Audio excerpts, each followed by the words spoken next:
Welcome friends to everyday elegance. আশা করি সবাই ভালো আছেন। আজ আমি যে রেসিপিটি আপনাদের সাথে শেয়ার করে নেব সেটা হলো সজনের শাক ভাজা। এর জন্য এই দেখুন বন্ধুরা, গাছ থেকে টাটকা সজনের শাক পেড়ে আনা হয়েছে। এবার এগুলিকে ছাড়িয়ে বেছে নেব। সজনের পাতায় অনেক সময় কিছু মাকড়সা এবং পোকার ডিম থাকে, সেগুলি ভালো করে দেখে বেছে নিতে হবে। আর এই যে ছোট ডালগুলি থেকে পাতাগুলি ছাড়িয়ে নেব। এবার পাতাগুলি পরিষ্কার জলে ভালো করে ধুয়ে তুলে নেব একটি পাত্রে।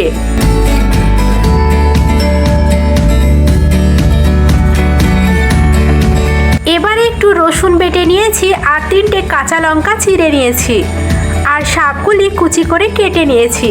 এবার কড়াইয়ে তেল নিয়ে তার মধ্যে দিয়ে দিলাম লঙ্কা আর রসুন বাটা।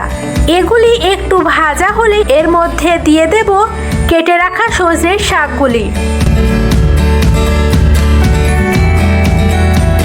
এবার এটাকে ভালো করে নেড়ে নিয়ে দিয়ে দেব স্বাদ মতো লবণ এবং একটু হলুদ। লবণটা শাকের ক্ষেত্রে বেশ বুঝে দিতে হবে, কারণ শাক এমন একটা জিনিস যেটা রান্না করলে অনেকটা কমে যায়। এবার শাকটা কিছুক্ষণ নেড়ে চেড়ে রান্না করতে হবে। কিছুক্ষণ রান্না করলে শাকের রং একটু কালচে হয়ে আসবে, তাহলেই বোঝা যাবে এটা হয়ে গিয়েছে। এবার উনান থেকে নামিয়ে নিলে রেডি হয়ে গেল সজনের শাক ভাজা।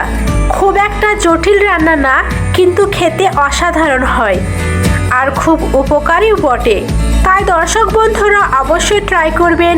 আজ এই পর্যন্ত, দেখা হবে আগামী ভিডিওতে। সবাই ভালো থাকুন, সুস্থ থাকুন, ধন্যবাদ।